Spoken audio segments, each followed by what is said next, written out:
ternyata ada anak yang tidak 100% keluar. Mungkin saja. Biasanya pada anak-anak yang memiliki hambatan-hambatan. Hambatan perkembangan, hambatan emosional, hambatan sosial. Hambatan sosial misalnya malu gitu ya. Jadi ada kemungkinan yang tidak keluar. Yang keluar ini adalah efisiensi yang mempengaruhi anak nanti di dalam aktivitas kesehariannya secara sosial. Mungkin sendiri akan terlihat pintar, cerdas, dan sebagainya. Ketika keluar secara akademis di sekolah, mungkin tidak 100% mungkin. Ya. Nah, itu yang kita lihat adalah efisiensi kecerdasan. Kemudian dia penilaiannya ada di mana? Yang saya silang misalnya dia ada di 3. Berarti 3 itu cukup, ya cukup perbatasan. Ada 4 itu cukup baik. Atau mungkin ada ananda kita di skor 6. Ya, sangat tinggi kemampuannya. Kemudian bagaimana rata-rata dari kemampuan anak tersebut? Untuk melihat rata-rata ini, menerangkan rata-rata skor itu, mama papa bisa lihat di tabel yang paling bawah ada kriteria, ya. Ada kriteria penilaian yang paling bawah.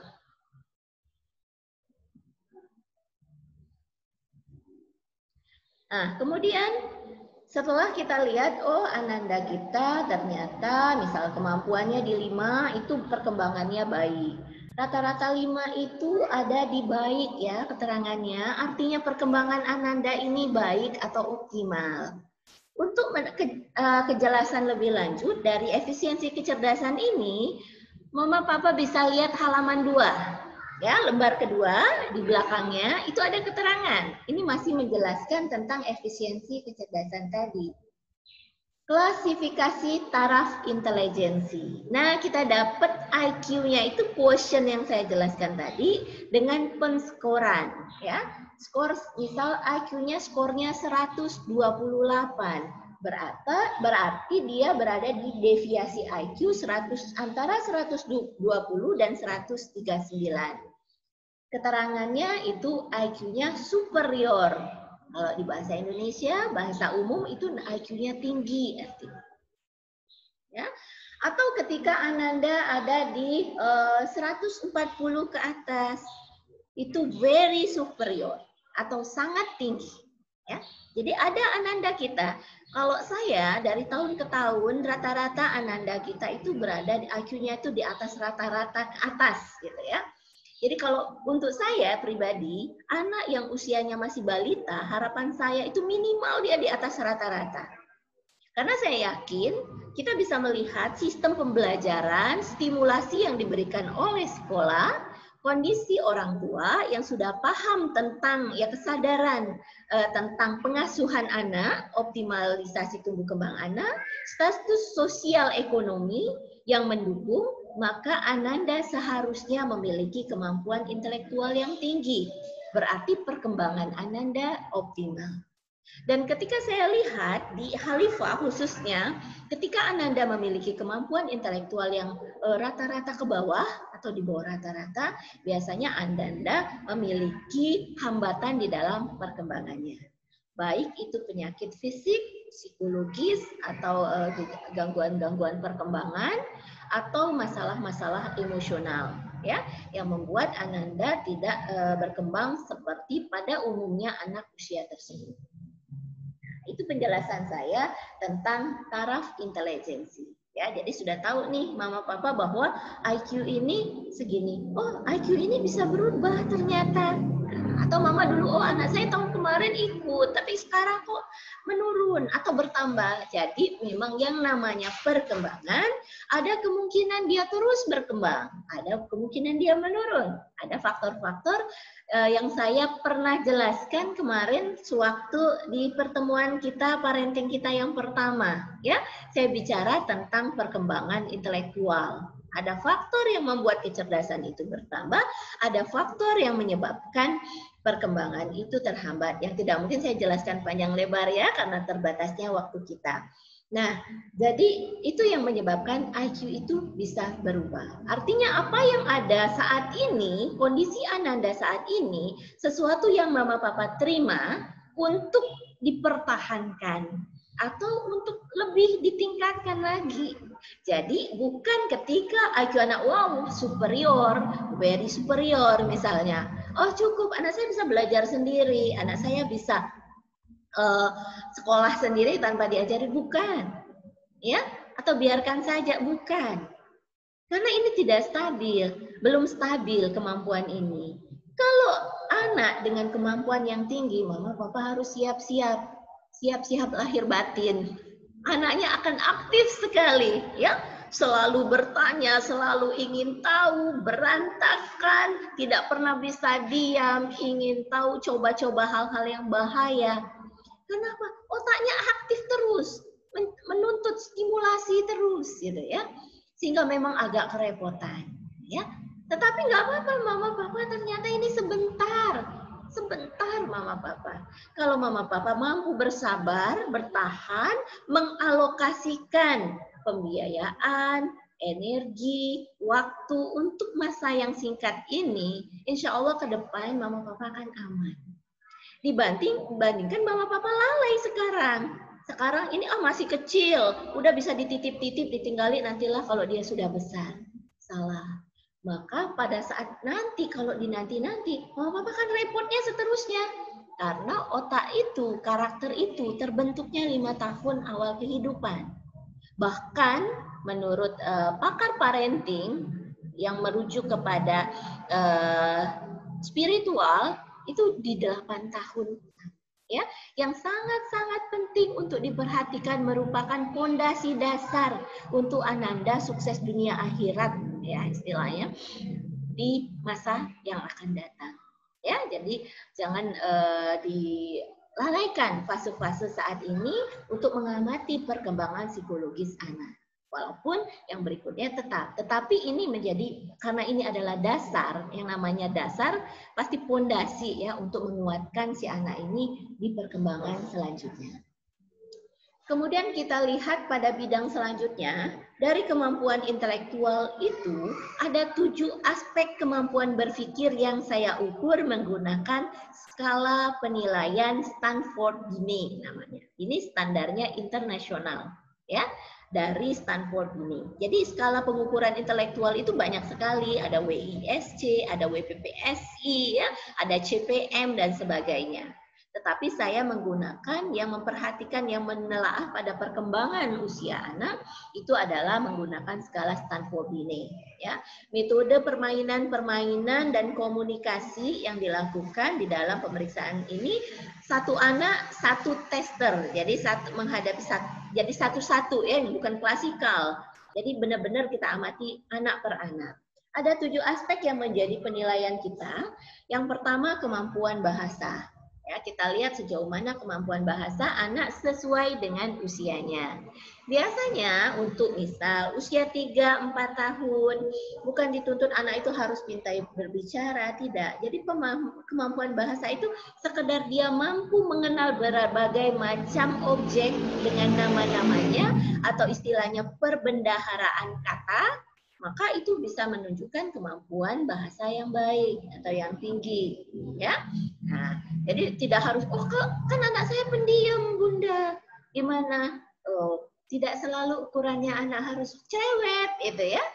Karena ini yang kita lihat, komunikasi bicara adalah keterampilan, ya. Artinya ada suatu proses latihan dan belajar atau imitasi.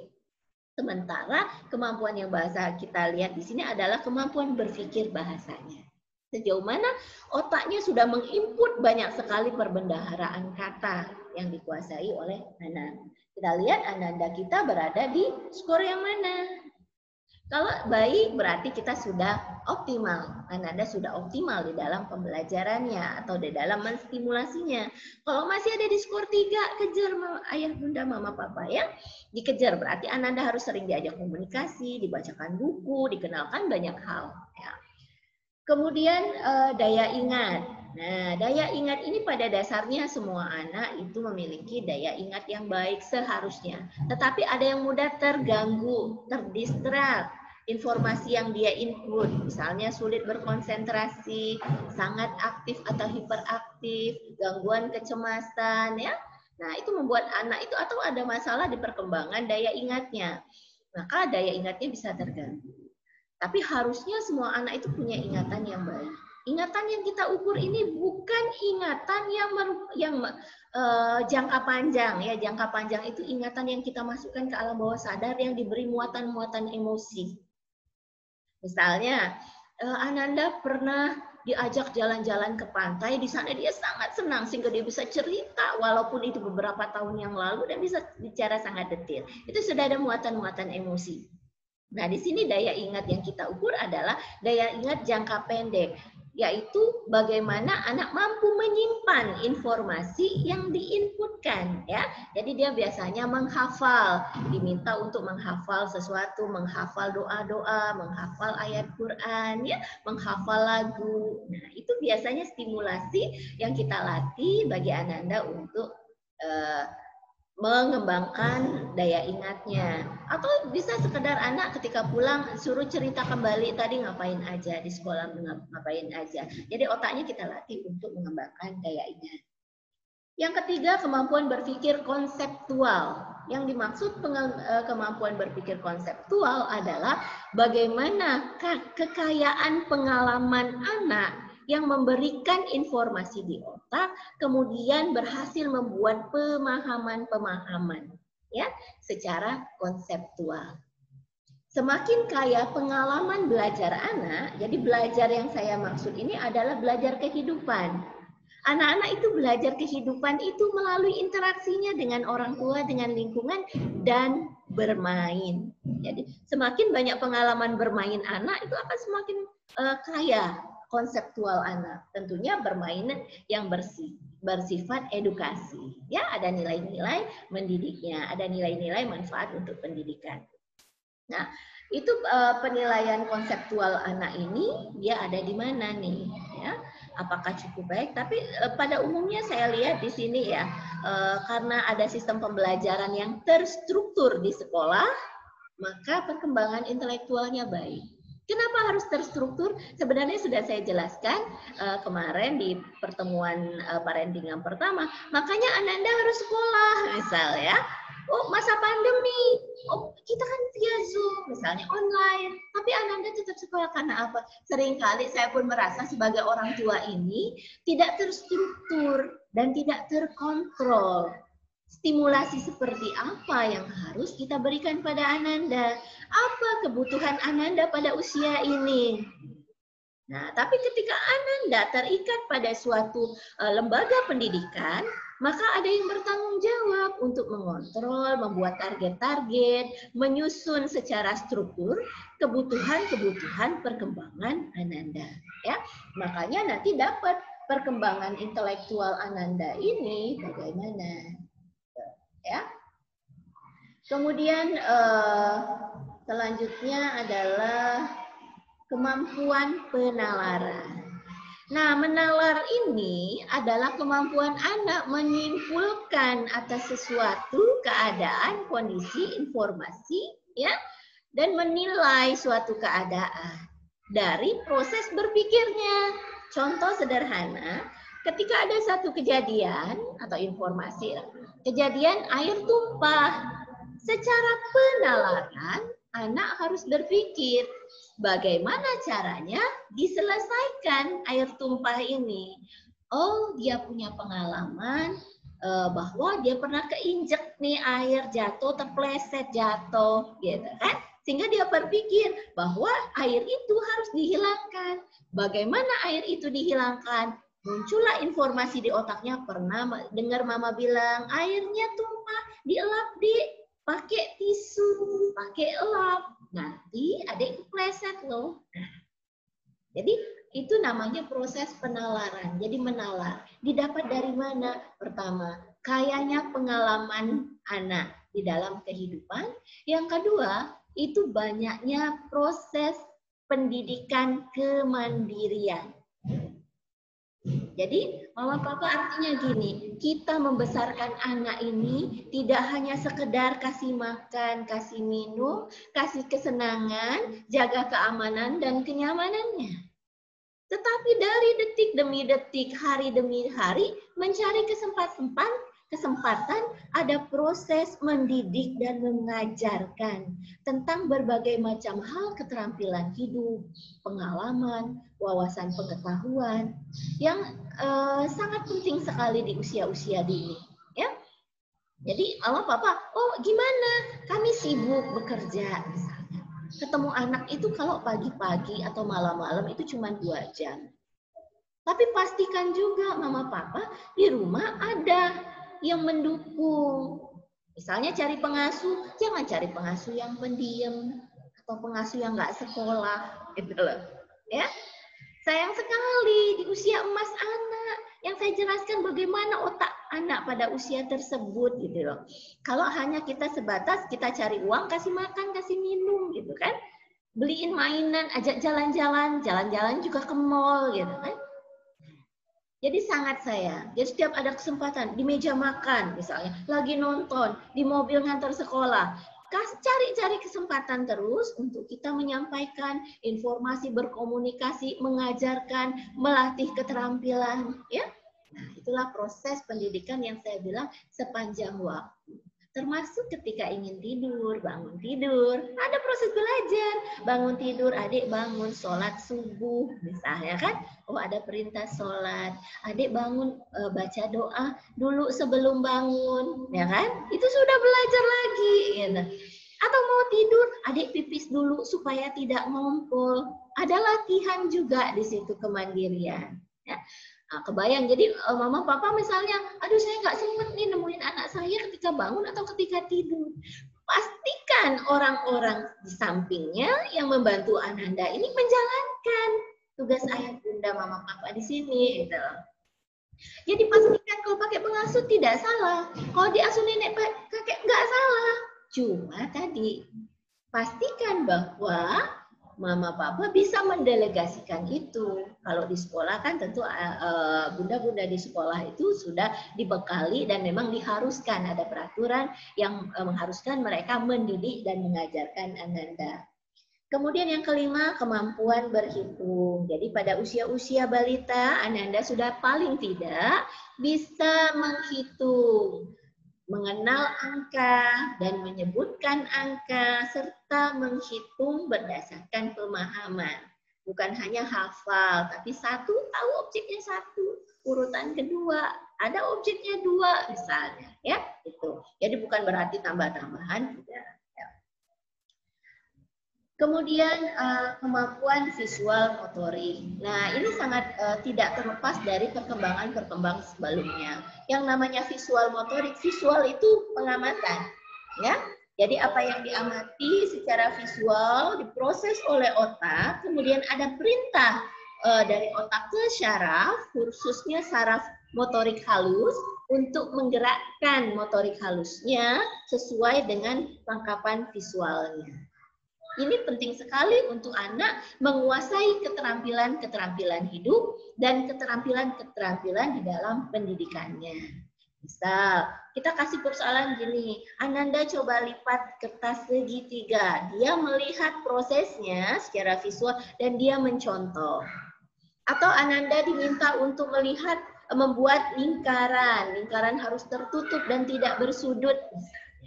Ya, secara visual informasi masuk semua, tetapi secara motorik mungkin belum sempurna sesuai dengan usianya. Jadi motorik halus itu sangat sebenarnya sangat erat kalau di usia-usia balita, itu sangat erat hubungannya dengan proses di otak. Ya, jadi Ananda itu perkembangan kecerdasannya dari dia lahir itu justru dinilai dari motorik. Kalau pegangannya kuat, kenceng, biasanya otaknya bagus, gitu ya. Atau dilatih Ananda harus merangkak. Kenapa harus merangkak? Supaya ujung-ujung jarinya ini, saraf-saraf ini terstimulasi. Disuruh pegang mainan, dipegangin sendok, ya, ambil cangkir sendiri. Itu menstimulasi motoriknya. Nah, kita lihat juga bagaimana di usia ini motoriknya ini berkembang baik. Yang terakhir, intelijensi sosial. Yang ketujuh, intelijensi sosial ini bagaimana dia paham dulu di usia balita itu, dia paham dulu tentang kehidupan di sekitarnya. Dia tahu lingkungan sekitarnya, dia tahu bagaimana memenuhi kebutuhannya. Misal, Intelijensi sosial itu harus dimulai dengan dirinya. Anak harus kenal dulu dengan dirinya. Ketika dia sudah sangat paham di tahap perkembangan dia tentang dirinya, maka dia akan mengeksplor di luar dirinya.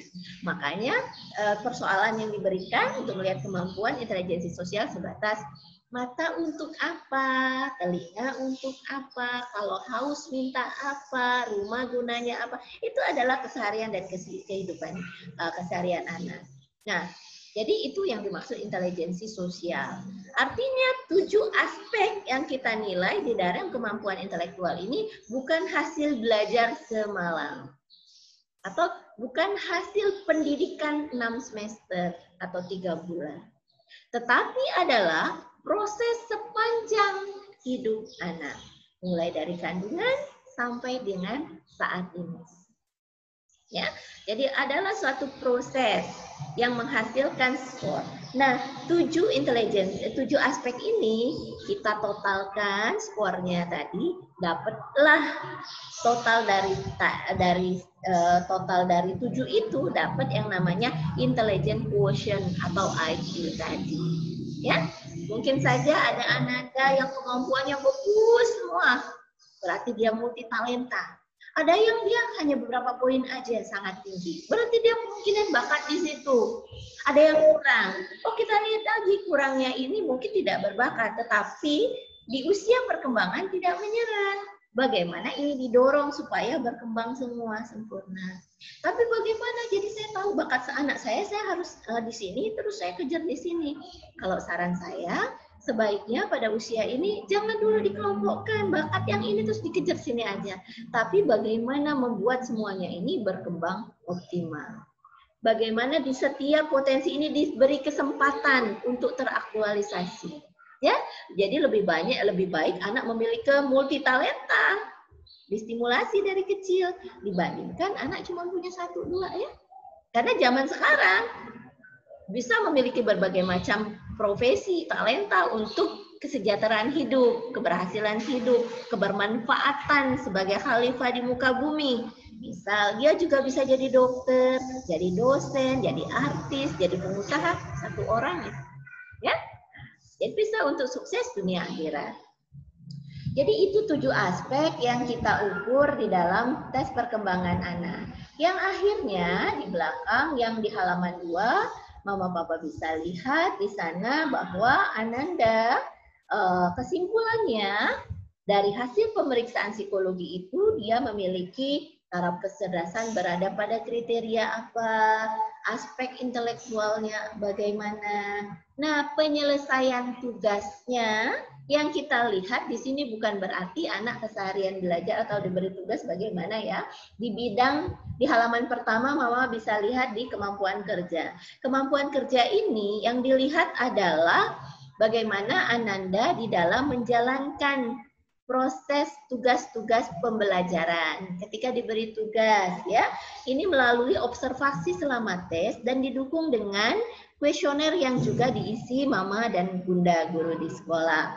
Ya, bagaimana kontrol motorik halusnya, sudah bagus belum? Sudah fokus atau belum di usia ini? Ya, walaupun pada umumnya tidak ada yang salah. Anaknya 3 tahun masih belum bisa diam, masih normal Mama Papa. Ya, jadi anak memang ada punya pembawaannya seperti itu, nggak bisa duduk diam. Kalau usianya 3 tahun masih inilah. Asalkan ada terarah, ada tujuan dari apa yang dia lakukan. Kecepatannya bagaimana? Mungkin dia tipikal anak yang slow, ada yang semangat, cepat, ada yang mungkin sangat cepat sakingnya buru-buru gitu ya. Bagaimana minatnya? Sudah ada belum minat untuk melihat secara detail, untuk mempelajari sesuatu secara detail, ya? Atau dia masih belum memiliki minat untuk belajar secara konvensional atau secara ini ya, secara individual gitu ya. Mungkin dia lebih senang mengeksplor lingkungan keseluruhan, tapi belum minat untuk mempelajari lebih dalam. Nah, itu yang kita ukur. Kemudian kematangan emosi di bidang D ya. Nah, itu ada aspek-aspeknya pengendalian diri. Jadi anak usia 3 tahun, 4 tahun memang masa berkembangnya egosentris, jadi sangat egois. Tapi bukan berarti, memang semua anak usia ini harus muncul ini. Tapi bukan berarti mereka tidak diajarkan tentang pengendalian diri. Ya, harusnya sudah ada kemampuan, walaupun masih ada di diri, tapi punya keterampilan untuk pengendalian diri. Sudah muncul keberanian dia untuk bertanya, berkomunikasi, ya.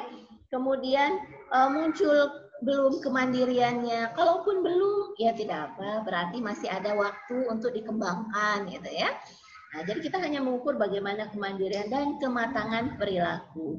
Berperilaku sesuai dengan usianya. Ya, artinya 3-4 tahun sudah harusnya bisa menahan ketika nangis, marah gitu ya, ingin sesuatu. Itu kemandiriannya itu sudah mulai muncul. Sudah mulai tahu harus berpisah dengan mama papa gitu ya, untuk belajar di sekolah. Atau tidak lagi seperti baby gitu kan, yang hanya taunya nangis, menyelesaikan masalah. Kemudian yang terakhir itu relasi sosial. Bidang relasi sosial ini untuk menunjukkan perkembangan karakter anak saat ini. Apakah dia anak yang sudah muncul rasa percaya dirinya, kemudian bagaimana dia menyesuaikan diri dengan lingkungan di luar keluarganya, apakah bisa bekerja sama atau tidak, atau masih sangat egosentris ya. Kemudian bagaimana keaktifannya di dalam kontak sosial. Walaupun anak punya pembawaannya masing-masing, paling tidak dia tahu bagaimana ketika dia berada di lingkungan, sekedar menyapa dan menjawab, merespon atas harapan lingkungannya itu sudah baik, ya. Nah, jadi itu 5 bidang dan aspek-aspek yang kita ukur di dalam pemeriksaan perkembangan psikologis anak. Akhirnya tadi di kesimpulan, mulai kita lihat nih, mana yang kurang, mana yang sudah berkembang optimal, mana yang biasa-biasa saja. Artinya ketika biasa-biasa atau kurang, masih ada kesempatan mama papa 2 tahun, masih sekitar sampai usia 8 tahun itu masih maksimal bisa diupayakan, sehingga terbentuk menjadi suatu landasan atau fondasi dasar bagi perkembangan intelektual dan kepribadian anak. Ya, baik. Kira-kira seperti itu Mama Papa penjelasan saya tentang tes perkembangan intelektual dan perkembangan kepribadian emosi sosial anak di TK. Ya. Nah, nanti ada diskusi dan tanya jawab, tapi nanti ya kita Mama Papa bersabar dulu, kita lanjutkan dulu nih. Mama Papa di situ yang anaknya TKB juga sudah mulai menunggu nih hasilnya, ya. Jadi yang anak yang Mama Papa Ananda di TKA nggak usah lari dulu ya, bisa ikut mendengarkan karena kan ini mempersiapkan Ananda nanti di tahun depan di TKB untuk ikut di tes kematangan atau kesiapan belajar di SD. Baik, kita lanjutkan. Silakan dipersiapkan Mama Papa hasil psikotes Ananda kita. Sama seperti tadi, kita cek dulu. Mama Papa silakan dicek namanya ya. Apalagi nanti ketika hasil ini mau dilampirkan atau menjadi rekomendasi untuk memasuki sekolah yang akan dimasuki. Tapi menurut saya, walaupun tidak diminta, Mama Papa bisa loh melampirkan. Supaya apa? Si guru memahami kondisi Ananda. Jadi biasanya ada beberapa sekolah memanfaatkan hasil ini untuk memetakan kelas, ya. Si anak ini bagusnya dengan kondisi seperti ini, dia di sini nih. Oh, ini harus perhatian, harus intensif diperhatikan nih. Oh, dia masuk kelas misalnya khusus gitu ya. Nah, jadi sebaiknya juga kalaupun tidak diminta, Mama Papa bisa melampirkan ini. Atau hasil ini juga bisa menjadi dasar atau landasan Mama Papa untuk memutuskan anak saya mau SD atau tetap di TK. Ya. Atau hasil ini juga bisa menjadi dasar bagi Mama Papa untuk mencari sekolah yang cocok untuk Ananda nanti di SD. Kenapa sih SD itu harus dipsikotes? Sebenarnya ini sudah sangat lama ya. Dari tahun 90-an itu sudah dilaksanakan psikotes ini, ya. Di Indonesia juga dari tahun yang maraknya itu di 90-an ya. Di awal-awal tahun 90-an tuh udah biasa tes ini dilakukan. Ditambah lagi semakinnya ke sini di tahun-tahun 2000 itu kesadaran orang tua akan pendidikan anak itu bergeser, di mana orang tua tuh semakin memiliki keinginan untuk segera menyekolahkan anaknya di usia sedini mungkin. Nah, itulah usia-usia saya pernah kasih materi untuk orang tua milenial, ya. Usia-usia mama papa saat inilah kira-kira ya, di 30-an gitu ya. 20 akhir 30 sampai 40 itu adalah era orang tua milenial, di mana ciri-cirinya orang tua ini sudah sangat percaya diri di dalam pengasuhan anak karena mudahnya mengakses berbagai informasi dan pembelajaran melalui media online misalnya, ya. Kemudian kesibukan yang bertambah karena kebutuhan yang bertambah, mama papa bekerja dan sebagainya, sehingga dianggap menyekolahkan anak di usia dini itu merupakan suatu solusi, gitu. Menangkap kebutuhan orang tua ini, lembaga pendidikan pun marak di mana-mana menyediakan, memfasilitasi kebutuhan ini, ya. Nah, itu yang era-era orang tua milenial, sehingga dapatlah orang tua harus masukkan anaknya di usia-usia dini. Ketika menghadapi ini, proses ini di SD ternyata kewalahan gitu loh. Menghadapi anak-anak yang pada usia dini, bahkan kalau zaman-zaman dulu itu 4 tahun tuh bisa masuk SD. Bahkan ada nanti orang tuh, Bu, saya dulu 4 tahun masuk SD, tadi sih dititip, tapi ya ikut-ikut ternyata bisa aja. Nah, zamannya beda. Beda zaman, beda cara, beda tuntutan. Beda kondisi anaknya, gitu. Ya. Nah, sekarang mama papa bisa rasakan bagaimana tuntutan belajar yang semakin tinggi, tetapi tidak Ananda tidak dipersiapkan secara matang atau Ananda belum matang menghadapi itu. Maka banyaklah muncul persoalan-persoalan ketika di SD. Atau yang paling terasa itu di kelas 3, kalau di SD, kebetulan saya juga konsultan di beberapa sekolah, ya. Di kelas 3 dan kelas 6 yang banyak sekali persoalan yang mulai terasa. Biasanya nih yang jadi korban anak pertama. Saya terus mama bilang, Kak, nanti adiknya nggak mau lagi, cepet-cepet. Banyak sekali yang seperti itu ya. Cukup yang pertama deh, sekarang nanti baru tahu. Nah, sekarang nih pakar-pakar parenting, apalagi parenting Islam itu udah teriak-teriak, nanti SD 7 tahun, ya. Dan pemerintah pun sekarang membuat aturan bahwa harus 7 tahun. Toleransi lah 6 tahun. Tapi kalau SD negeri, kalau di Jawa tuh udah harus 7 tahun. Maka mulai ya di akhir-akhir tahun 2020 akhir ini ya sekitar 18 tahun-tahun 2018 sampai sekarang ini udah teriak-teriak nih dibatasi minimal 6 tahun deh gitu kalau untuk di daerah. Kalau sudah di Jakarta, di Jawa itu harus 7 tahun ya. Nah, sehingga penting sekali mempersiapkan anak untuk matang menghadapi SD ini. Alhamdulillah, TK Khalifah sudah memperhatikan ini, bahwa ada yang harus dimatangkan. Sehingga pada usia saat ini, yang anak-anak usia masih 5 tahun 3-4 bulan ya, rata-rata 5 tahun 4 bulan sampai 6 tahun lebih itu, saat ini itu masih ada waktu berapa bulan lagi, masih ada waktu untuk proses pematangan, jadi proses pembelajaran atau latihan yang bisa dilakukan oleh mama papa di rumah ataupun fokus bagi bunda-bunda di sekolah, ya. Nah, itulah yang mendasari tes kematangan masuk sekolah dasar ini diberikan, ya. Walaupun nanti sebenarnya banyak sekali faktor, ini hanya saja yang bisa diukur secara psikologis ya, yaitu melihat bagaimana kematangan berpikir, kematangan emosi, dan kematangan sosialnya. Baik, kita lihat di bawahnya. Setelah kita cek tadi usianya, kita lihat psikogramnya di bawah ya, Mama, Papa, tabel-tabelnya. Seperti tadi ada kolom bidang, ada kolom aspek, ada kolom penilaian dan rata-rata.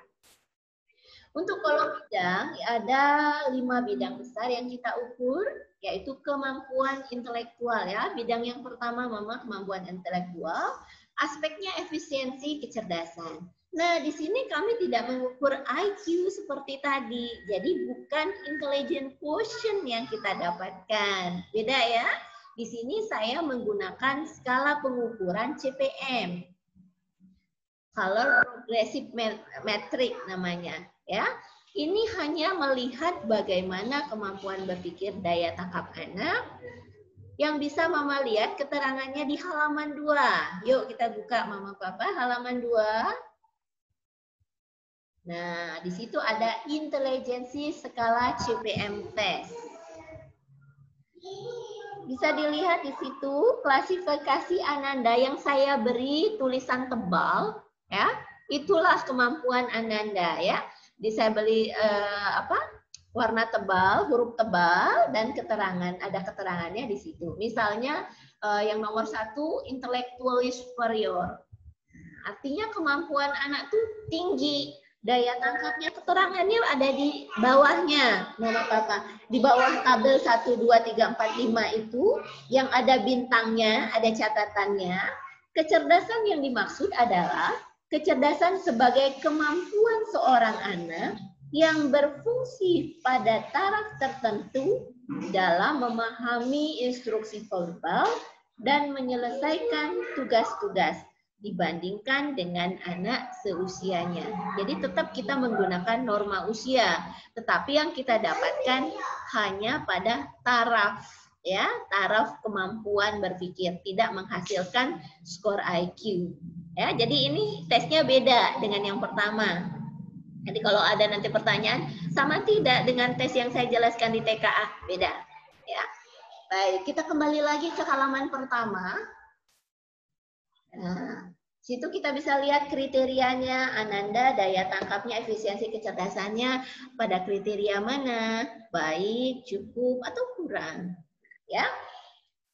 Karena taraf kecerdasan di sini ada kaitannya, ada pengaruhnya juga dalam faktor kematangan anak. Jadi ini dilihat dari proses pengambilan data atau proses pengukurannya. Untuk anak-anak yang sudah matang, mengerjakan tes ini kan beda tuh, penyajian materinya tuh beda dengan tes TKA tadi. Ya, di sini menuntut kemandirian dan kecepatan berpikir serta kematangan anak memproses tes ini. Ya, nah, kemudian yang kedua B, ya kita lihat bidang yang kedua kematangan.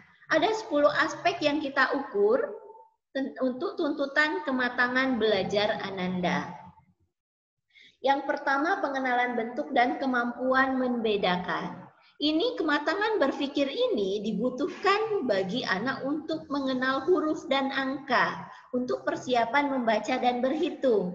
Artinya di sini tidak melihat anak itu sudah kenal angka atau sudah bisa baca. Bukan itu. Yang penting dia bisa masuk SD itu dia sudah tahu dulu perbedaan bentuk dan bagaimana membedakan, ya. Cukup itu saja.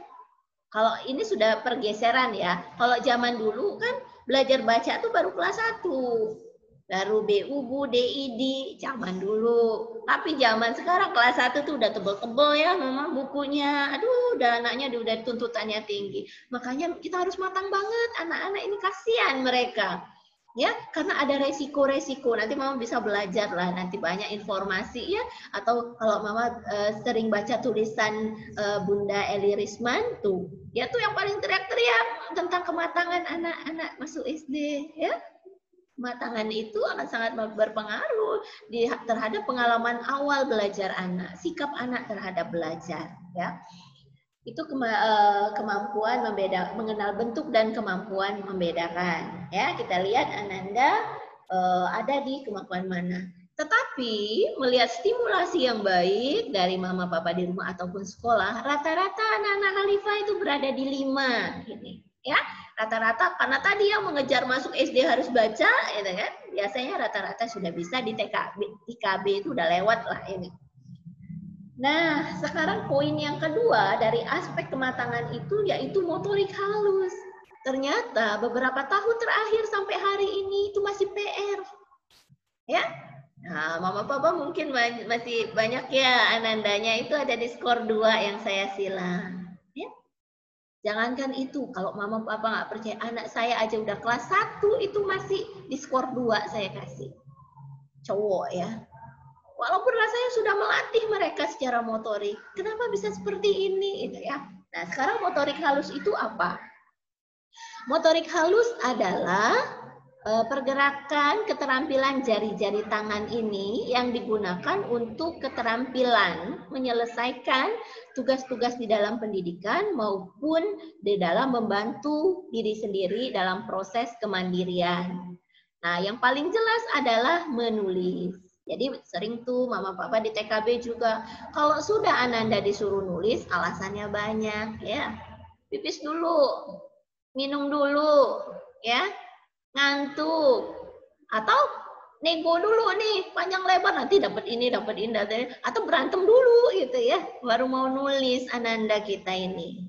Nah, jadi memang kemampuan motorik halus ini bukan hasil belajar yang singkat tapi merupakan proses sebelumnya.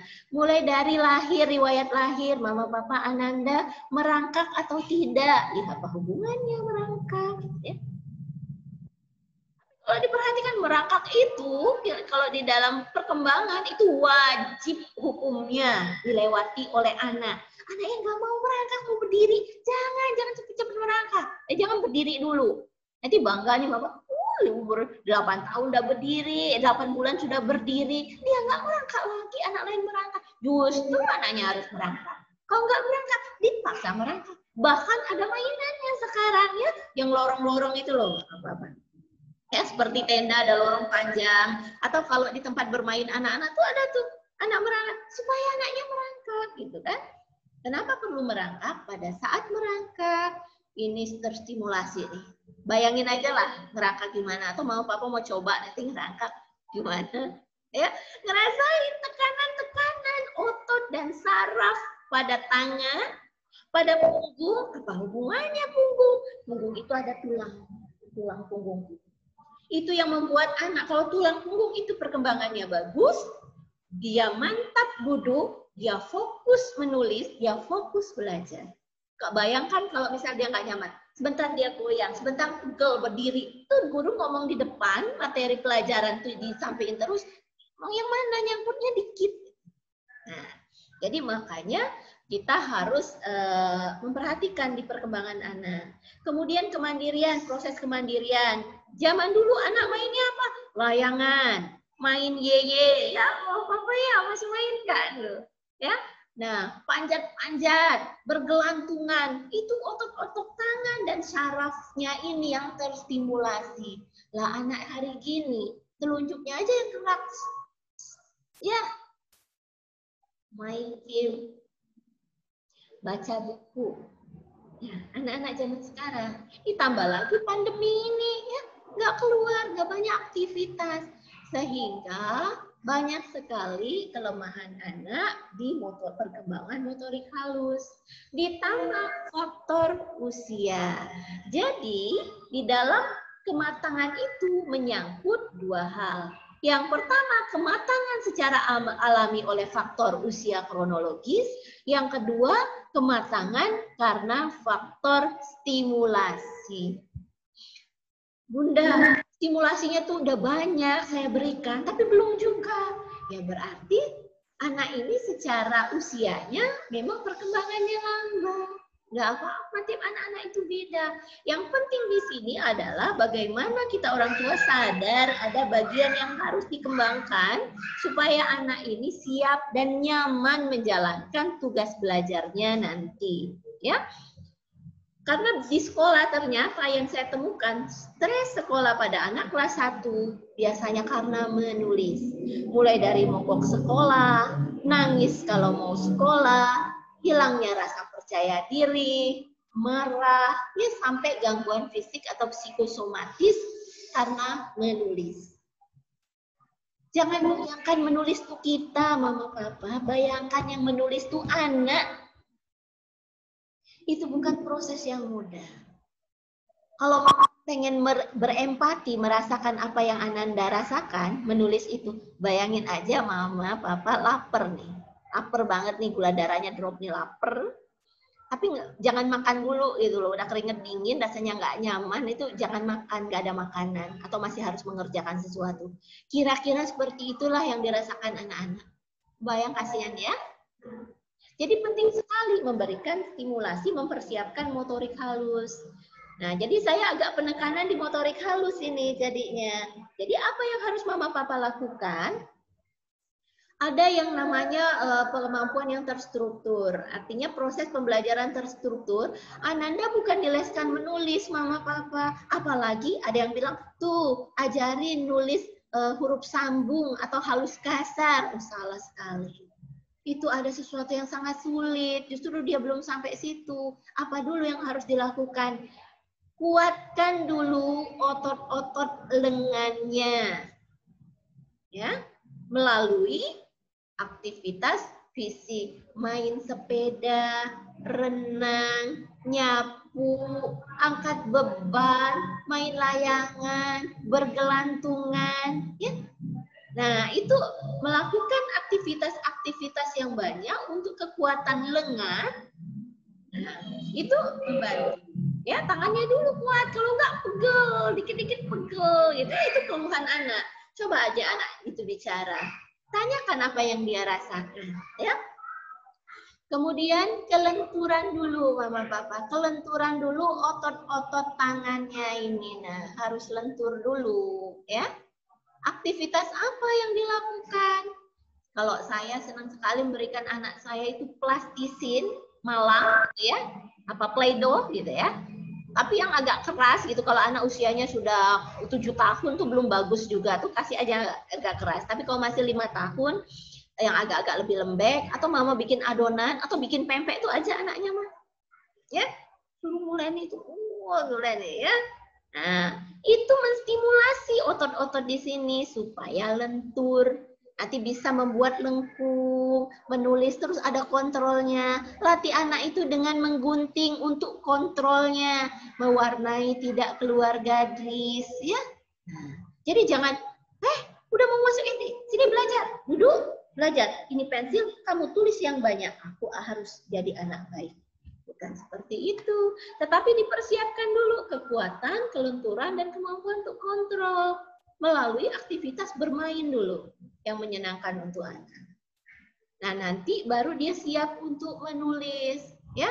Mama papa akan amati deh. Kalau saya tuh mengamati, kebetulan saya punya anak, dianugerahi anak yang memang perkembangan motorik halusnya agak lambat.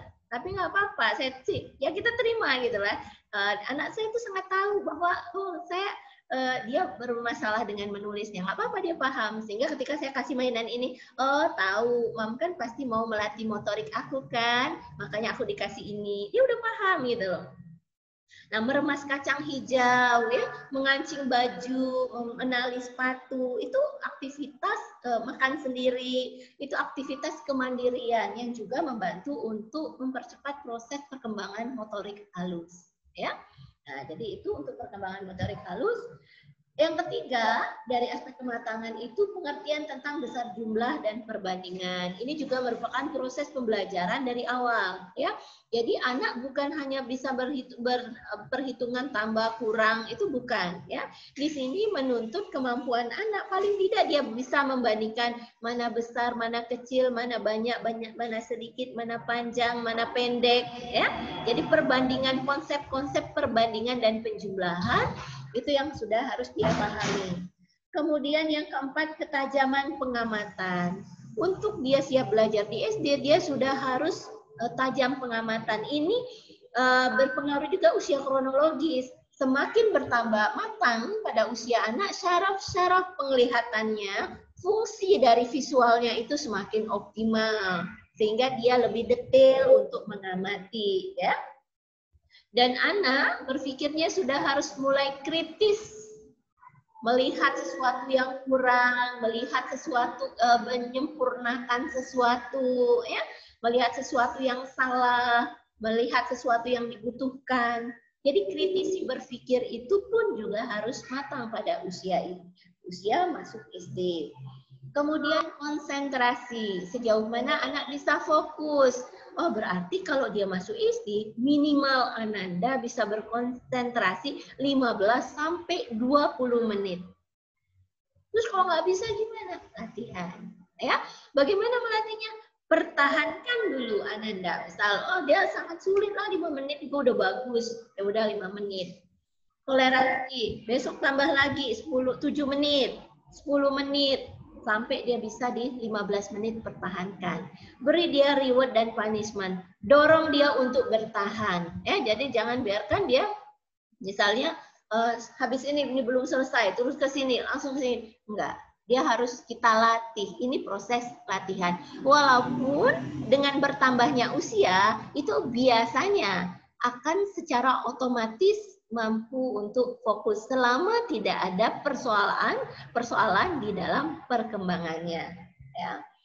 Kemudian daya ingat sama seperti yang saya jelaskan tadi, yaitu bagaimana anak mampu mempertahankan informasi di memorinya. Ya, jadi menghafal, ya. Nah, ini menghafal, mengingat sesuatu informasi dan mampu dikeluarkan kembali. Proses latihannya, hafalan baca Quran, hafalan menyanyi, hafalan pengetahuan, ya, itu bisa dilatih seperti itu. Kemudian, aspek pengertian tentang objek dan penilaian terhadap situasi. Ketika dia SD, anak sudah harus paham berbagai macam objek di sekitar dia dan sudah bisa memahami situasi sosial yang terjadi. Ya. Ini adalah proses pematangan dari pengalaman kehidupannya. Artinya banyak terjadi, mama papa banyak memberikan kesempatan belajar anak di lingkungan biasanya. Mulai dari secara sosial dia keluar, kita ajak kemana-mana, liburan kemana-mana, informasi yang banyak, pengalaman hidup, pengalaman kemandirian, membuat anak akan menginput banyak sekali tentang objek dan pemahaman dia terhadap situasi sosial. Kemudian pemahaman cerita, ya. Ini melalui proses belajar dengan buku-buku. Biasanya anak sudah dibiasakan dengan belajar membaca, ya. Membaca buku, membaca dongeng, bercerita kembali. Sudah harus mulai, karena nanti metode pembelajaran di SD kan seperti itu. Metode ceramah kan banyak sekali, ya. Proses membaca buku itu sudah mulai banyak. Kemudian yang ke-10, konsep diri. Nah, biasanya kematangan anak merupakan hasil dari penelitian, pengkajian keilmuan. Anak dikata perkembangan anak yang matang ketika dia sangat bisa paham tentang dirinya dan mampu menggambarkan dirinya dalam figur orang, gambar orang. Ya, tahu ada bagian-bagian tubuh yang dia kenal. Dan berkorelasi dengan konsep diri. Apakah dia merasa diri dia besar, percaya diri, berani, atau dia malu, tertutup misalnya, ya. Tetapi ukuran kematangan anak ini ketika dia sudah sangat mengenal seluruh anggota tubuhnya, memanfaatkan fungsi-fungsi tubuhnya, gimana melatihnya? Misal mulai dari gini, ini proses otak ya, mama papa. Latih anak untuk menyebutkan bagian-bagian tubuh yang dia lihat, dia rasa, bisa dia sentuh secara cepat. Contoh, sentuh pundak, mata kaki, kepala, hidung, kaki, mulut, perut, dan sebagainya. Latih terus sampai anak bisa secara otomatis menyentuhnya. Jadi nggak pikir, misalnya kita bilang, mata kaki, dia mikir dulu, cari atau salah. Nah, berarti itu belum. Ya. Jadi itu sistem koordinasi otak. Seperti itu.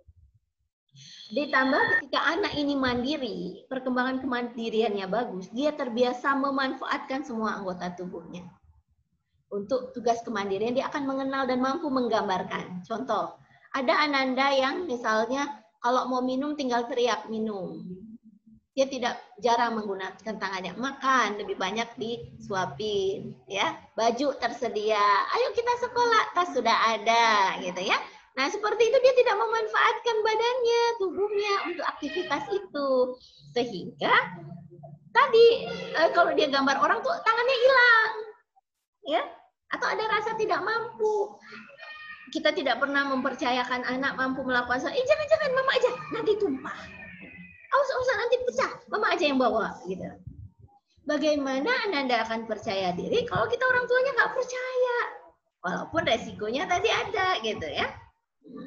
Tapi dengan menjaga anak di dalam kenyamanan terus, dia tidak siap nanti menghadapi tantangan kehidupan ini. Ya. Nah, jadi beri kesempatan untuk anak untuk melakukan hal-hal yang penting sekali untuk kemandiriannya. Disitulah 10 aspek yang kita ukur melalui tes psikologi. Jadi dalam bentuk permainan ya, tanya jawab kemarin yang kita lakukan. Jadi tidak ada yang namanya anak berhitung, pertanyaan tentang pelajaran sekolah, itu tidak ada. Baik, kita lanjutkan ke C. Bidang C, kemampuan kerja. Di sini merupakan poin yang penting, bagaimana cara belajar anak. Ya, ini kita ukur melalui metode observasi pada saat tes, kan tesnya individual ya, satu persatu anak. Dan juga ada kuesioner yang diisi oleh guru-guru dan mama papa. Ya, nah di situ kita lihat bagaimana tanggung jawab belajar anak. Sudah muncul atau belum anandanya? Walaupun aspek kematangannya secara intelektual emosional bagus, tapi belum muncul rasa tanggung jawabnya. Ini juga harus diperhatikan. Kemudian, bagaimana motivasi belajarnya? Sudah stabil atau belum? Atau masih naik turun? Kalau lagi semangat belajar, kalau lagi mau, dikerjain sampai selesai bunda. Tapi kalau lagi nggak mau, enggak. Pokoknya mau berantem, mau apa juga nggak mau. Itu tandanya belum stabil. Ya, jadi sudah harus bisa mengontrol keinginan dia. Ada tugas tanggung jawab, ada motivasi untuk menuntaskan tugas atau pelajaran di sekolahnya. Jadi itu sudah harus muncul. Ciri-ciri, salah satu ciri-ciri kematangan yang penting adalah si anak sudah harus memiliki motivasi belajar yang stabil. Ya. Kemudian ketekunan. Dia tipikal anak tekun atau enggak tekun itu adalah mengerjakan pekerjaannya secara tuntas. Ya, walaupun sulit, walaupun ada males, walaupun moodnya nanti lagi nggak enak, tapi kalau disuruh ngerjain, ya kerjain deh. Walaupun kadang ada yang sambil nangis gitu, tapi dikerjain. Ada yang sambil bete gitu kan, ngomel-ngomel gitu kan. Kita kan suka lihat ya anak-anak harus dikasih kerjaan gitu. Banyak video-video lucu tuh kalau yang di online itu. Kalau mamanya ngasih tugas tuh anaknya sambil ngomel-ngomel tuh gitu ya. Tetapi tetap dikerjakan gitu. Nggak apa-apa gitu ya. Berarti masih ada rasa tanggung jawab, ada motivasi dan kesiapan untuk tekun menuntaskan. Daya tahan, bagaimana anak mampu mempertahankan dirinya. Ada yang tuntas, tapi harus kemana-mana dulu, harus ngobrol dulu, gitu ya. Nah, itu kemampuan dia untuk bertahan, menuntaskan pekerjaannya. Ada yang suka jalan-jalan di kelas, tuntasin gitu ya, tapi daya tahannya bagaimana. Nah, daya tahan ini sangat erat hubungannya dengan tadi perkembangan fisik, ya. Pertumbuhan tulang belakang, kemantapan otot-ototnya. Jadi anaknya kalau nggak mau diem gimana bunda, aktif banget gini-gini. Sekarang tuh kesempatannya mumpung dia masih TK ya, suruh main keluar, suruh gerak yang banyak, suruh lari-lari, loncat-loncat gitu. Supaya otot-ototnya nanti sudah mantap di dalam perkembangannya. Ya, memang pada dasarnya anak-anak yang namanya balita susah suruh diem. Tapi bukan berarti dia nggak bisa belajar. Itu kalau kita lihat di sekolah, yang teriak-teriak tuh bunda-bundanya, anaknya sih kemana-mana. Tapi pulang ke rumah ditanya tahu semua. Bisa deh cerita sama mamanya. Ya, lari-lari sana sini. Begitu suruh hafalan, bisa. Nah, itu memang cara belajar Ananda, ya. Jadi nggak ada nanti bingung, oh mama, bunda, anak saya itu yang nggak bisa fokus dianya itu. Nggak bisa duduk diem ngerjain ini sampai tuntas. Usianya berapa? 3 tahun ya. Iya, anak justru dia harus bergerak, anak usia gitu. Jangan disuruh diem gitu ya. Nah, itu kemampuan kerja, ketelitian kerja, dia harus terbiasa melihat pekerjaannya, melihat segala sesuatu, melihat buku-buku itu secara teliti. Itu adalah tuntutan kematangan yang harus ada pada diri anak. Ada yang kerjanya buru-buru tuh, ada anak kita pinter tapi buru-buru terus sehingga kan sering salah. Akhirnya coba-coba lihat dulu, coba sabar pelan-pelan, ternyata bisa. Kemudian di bidang D, kematangan emosi. Nah, di sini kematangan emosi juga harus sudah mulai muncul untuk Ananda siap belajar di SD. Aspeknya adalah yang pertama kemandirian. Perlakuan di SD itu sudah berbeda dengan di TK. Tidak lagi bundanya nunggu di pagar, disambut dengan senyum dan pelukan, ditanya, dibantu. Enggak lagi. Yes, bayangkan anaknya kok mau datang-datang, dia yang mencari gurunya. Dia yang mempersiapkan dirinya kalau di SD. Maka sangat penting untuk memperhatikan kira-kira Ananda nanti sudah bisa atau belum seperti itu. Jadi kalau di rumah, mama papa sudah mulai anaknya diperlakukan jadi agak lebih besar ya. Jadi tidak lagi harus dibimbing, ditanya terus, sudah diberi kesempatan untuk melakukannya sendiri. Nah, kemudian keberanian. Sudah berani belum lepas dari mama papa? Sudah harus mulai belajar ditinggal ya. Sudah harus di TK sudah mulai harus bisa berani bertanya sama guru. Misal kalau diajak jalan-jalan ke mall, ke toko buku, disuruh bayar sendiri, suruh melakukan transaksi sendiri untuk hal-hal yang sederhana, disuruh tanya sendiri kalau misalnya tahu, misalnya dia mau ke toilet, coba tanya toilet di mana, coba dorong anak untuk bertanya sendiri gitu ya. Jadi jangan sampai selalu dibantu atau ditolerir. Ah, dia kan malu, udah mama aja deh. Atau nanti dia nggak bisa malu-maluin. Ya, mama aja. Bukan seperti itu. Pengendalian diri. Jadi dia harus, misalnya ada yang nangis tuh ngamuk-ngamuk gitu biasanya. Kalau lagi marah, misalnya ngamuk-ngamuk, tantrum, dikasih tahu, dilatih di rumah pelan-pelan. Misalnya, kakak sudah besar, tidak seperti itu, marah boleh. Kalau nangis biasa aja, Kak. Jadi sudah mulai dia mendapatkan feedback atau diarahkan perilakunya untuk mengontrol. Kadang dia marah, biasa marah mukul, Kak, mulai sekarang kalau marah istighfar dulu. Ya sih, lihat, pahami dulu dia marah. Kan nggak boleh marah. Itu kan naluri ya, itu kan sesuatu yang alamiah marah. Tetapi bagaimana dia marah yang bisa diterima, tidak menyakiti dirinya, tidak menyakiti orang lain, walaupun kadang-kadang kelepasan. Tapi disitulah proses mendidik kita, ada kemampuan, keterampilan untuk mengontrol ya. Kemudian kematangan perilaku. Sebenarnya mama papa bisa amati anak-anak pada usianya, pada umumnya perilakunya seperti itu atau tidak. Atau anak-anak masih kayak baby, ngomongnya tuh masih kayak baby misalnya ya. Atau memang kelakuan sehari-harinya, permainannya ya masih seperti baby. Enggak lagi, kalau sudah mau SD tidak seperti itu. Nanti kasihan Ananda nanti adik dibully teman, dikerjain teman, atau males dia nggak ngerti permainan anak-anak sudah besar. Nah, gitu ya. Itu biasanya terjadi tuh di sekolah. Jadi sudah mama papa sudah mulai melatih anak untuk bersikap lebih matang sesuai dengan usianya. Kemudian poin kelima, relasi sosial. Ini adalah faktor yang mendukung. Tapi sebenarnya ketika anak mulai muncul kesadaran sosialnya itu di usia 7-8 tahun, ya. Sebenarnya anak itu mampu bersosialisasi dengan baik, sudah punya toleransi, sudah punya kesadaran atas orang lain, sudah mulai punya kesadaran untuk bermain bersama. Itu di usia 7-8 tahun. Tapi mungkin ada yang punya kecerdasan sosial tinggi atau memang punya pembawaan sosial atau pembelajaran pengalaman sosialnya banyak, bisa saja muncul di 5-6 tahun.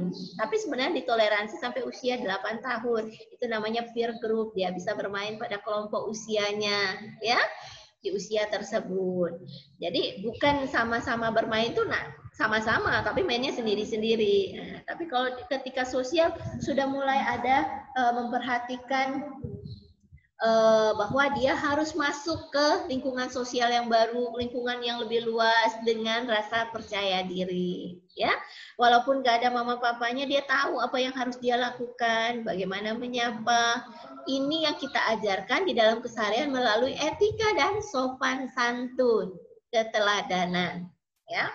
Kemudian penyesuaian diri, bagaimana dia menempatkan diri ketika ada orang tua yang dia hormati, ada teman yang harus dia sapa dengan santun, ya. Itu adalah keterampilan yang kita ajarkan. Kemudian bagaimana anak bekerja sama. Bekerja sama dia sudah harus mulai tidak semuanya maunya sendiri, gitu loh. Dia atau mengikuti keinginannya sendiri, tapi dia sudah mulai mengikuti ajakan guru, ajakan teman, itu udah bagus ya untuk kerjasama. Dan keaktifan dalam kontak sosial. Walaupun nanti ada pembawaan masing-masing anak, tapi paling tidak ada kemampuan, keterampilan untuk merespon stimulasi lingkungan secara tepat. Itu sudah baik ya. Nah, itu 5 bidang yang kita ukur untuk kesiapan atau kematangan anak masuk sekolah dasar. Di situ ada di bawah itu ada X, itu total nilai Ananda secara kuantitatif. Kemudian ada rata-rata yang nanti memberikan kriteria Ananda. Itu bisa dilihat di keterangan di bawahnya. Misal rata-ratanya adalah di 4. Berarti dia ada di kriteria cukup baik untuk anak siap belajar di SD. Kemudian bisa Mama Papa lihat halaman 2 di kesimpulan dan saran ya.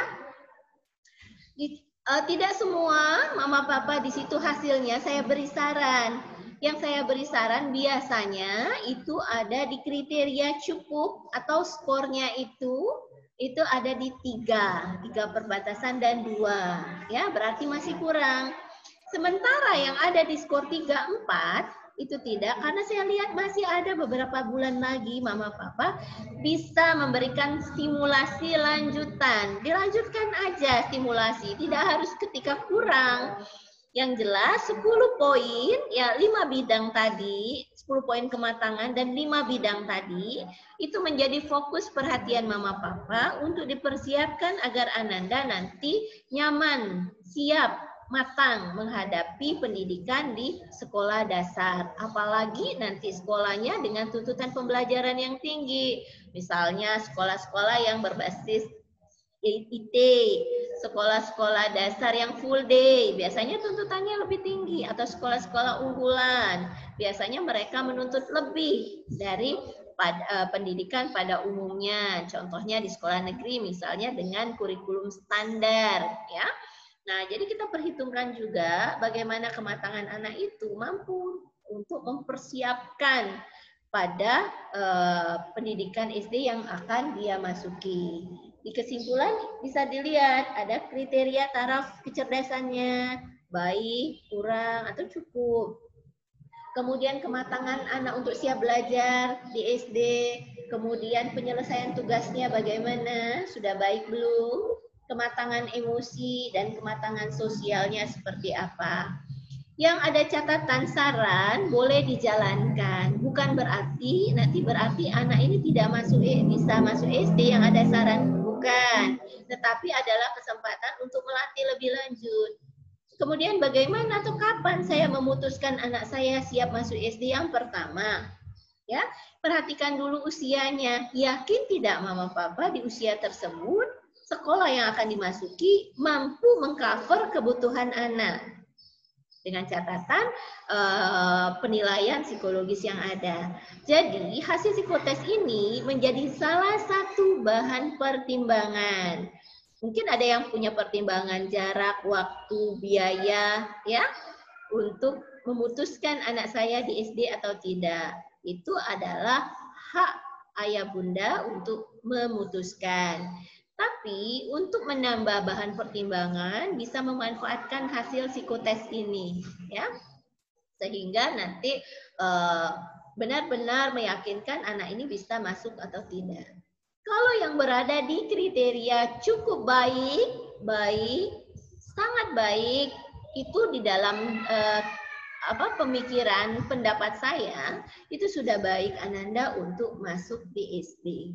Ya, tinggal nanti bagaimana diobservasi lebih lanjut pendidikan atau sekolah di mana Ananda akan masuk. Bisa tidak atau cocok atau tidak.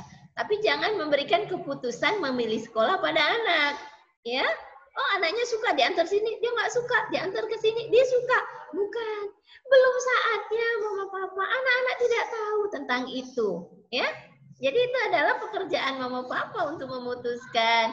Lihat dulu pertimbangan SDM-nya, kurikulumnya, atau visi misi hidup mama papa cocok atau tidak di situ, ya. Oh pengen anaknya tuh seperti ini, misalnya pengennya seperti ini, cocok enggak dengan visi misi hidup saya, kondisi SDM gini, fasilitas gini, cocok atau tidak, pembiayaan, jarak, waktu dan sebagainya, itu menjadi pertimbangan-pertimbangan ayah bunda mama papa untuk membuat keputusan apakah anak akan dimasukkan di SD atau tidak. Baik, mama, papa, ayah, bunda, atau kakek nenek yang ikut mendengarkan, saudara-saudara sekalian, mungkin itu saja penjelasan saya dari hasil psikotes Ananda beberapa waktu yang lalu, ya. Nah, mungkin sudah waktunya ini untuk bersiap-siap bagi mama, papa untuk yang ingin sharing, boleh, yang ingin bertanya atau meminta penjelasan dari hasil tersebut, atau ada di luar hal itu tapi masih nyerempet-nyerempet nih untuk anak-anak perkembangan Ananda atau untuk kesiapan masuk SD, boleh, ya. Baik, saya persilahkan. Baik.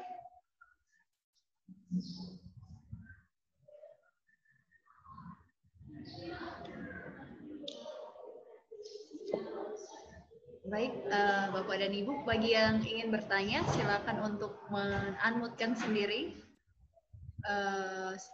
audionya, jadi bisa langsung didengar oleh Ibu Herlina. Terima kasih.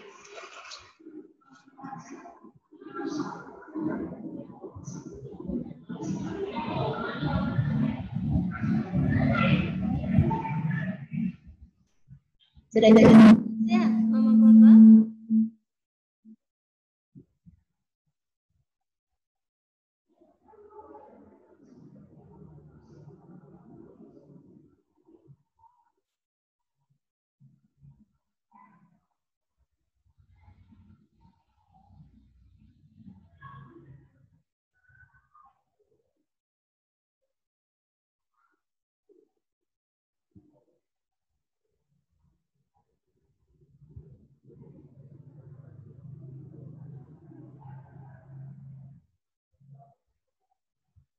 Boleh ditanya.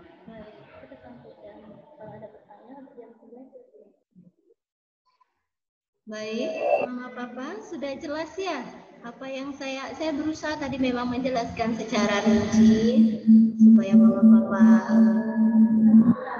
bisa paham secara keseluruhan. Tetapi jika ada yang ingin ditanyakan, kita masih punya waktu lebih kurang 20 menit lagi. Masih saya tunggu jika Mama Papa bertanya, ya. Silakan.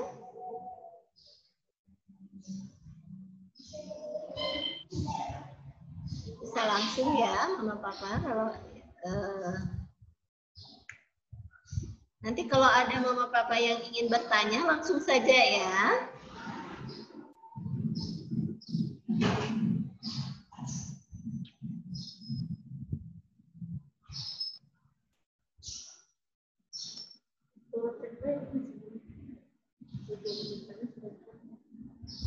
Sudah di-allow sih kalau yang mau bertanya silakan langsung dibuka audionya.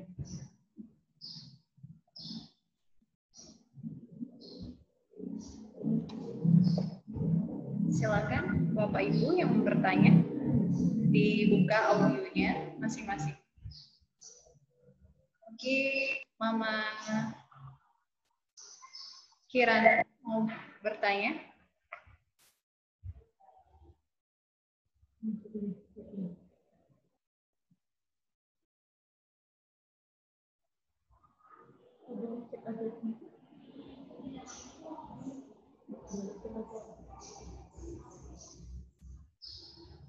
Atau bisa melalui chat diketik di chat, nanti akan dijawab langsung oleh Ibu Herling.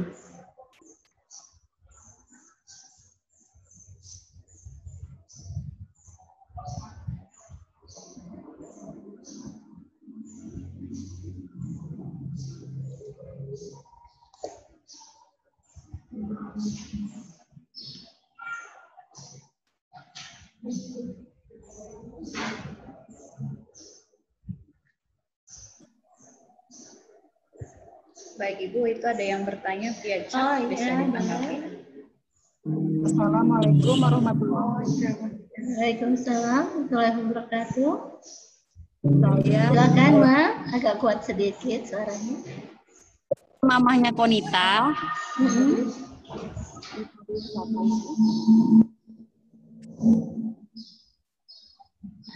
Mau bertanya. Ya, silakan, Ma. Konita kan usianya saat ini sudah 6 tahun.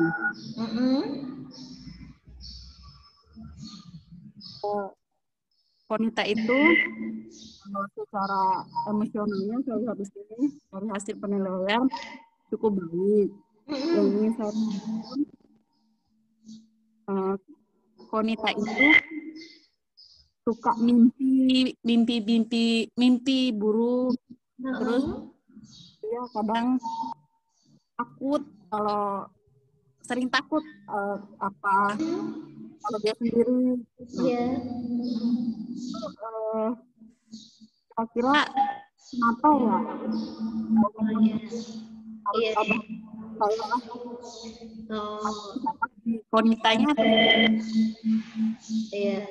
Keseharian Konitanya ini anak yang ceria atau lebih tertutup, Ma? Atau lebih diam kalau di lingkungan sosial? iya. Gitu ya. Di rumah ini Mama ada pengasuh atau Mama sendiri yang mengasuh? Kebetulan saya sendiri. Ya, kalau Papa di dalam kota, kerja di luar kota? Ya, kalau kebetulan kami berdua sama-sama kerja di tempat yang sama. Kebetulan kami kan sama-sama di pendidikan. Jadi anak-anak kami berdua yang pegang. Oh gitu.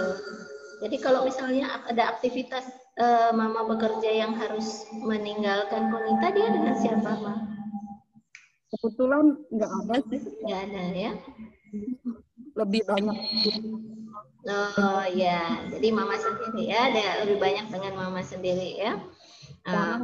Paling hanya sekali gitu. Kalau memang tidak bisa, tolong ke Mbak yang biasa bersihin rumah. Gitu ya. Jadi sebagian besar waktunya memang Mama yang pegang ya, wanita. Tontonan gimana, Ma?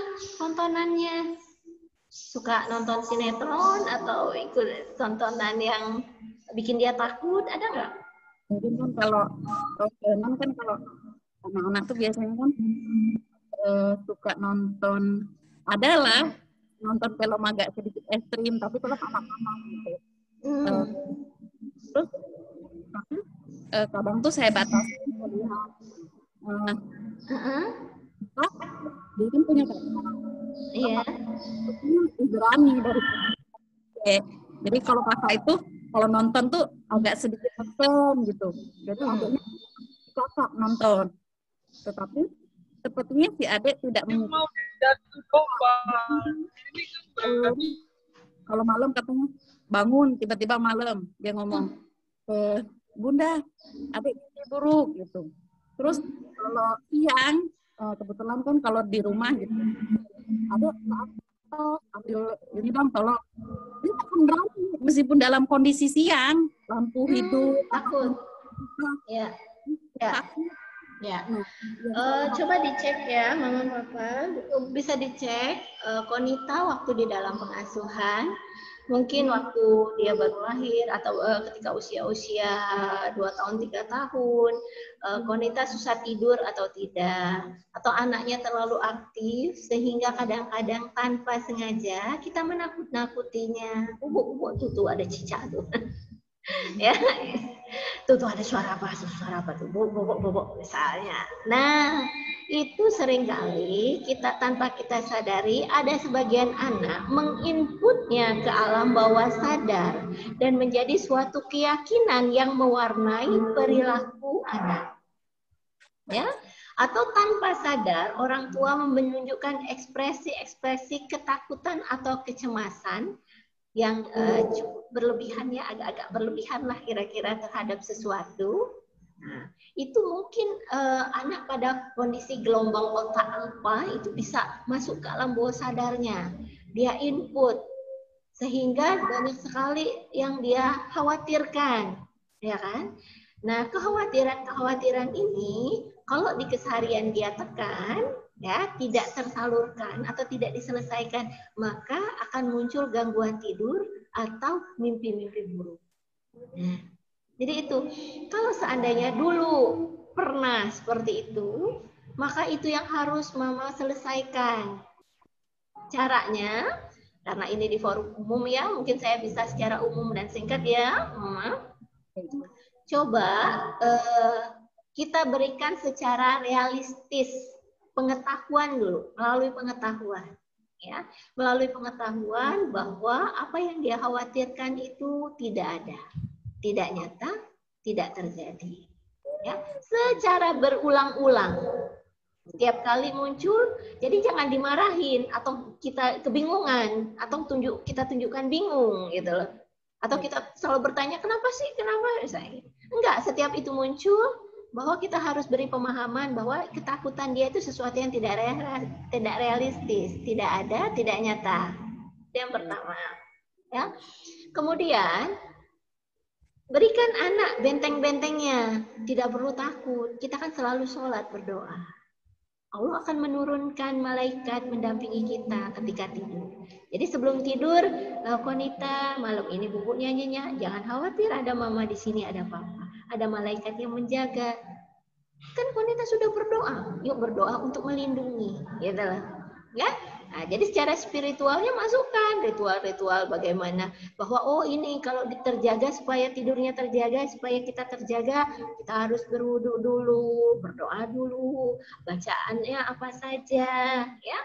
Nah, kemudian itu yang kedua, ya bentengnya.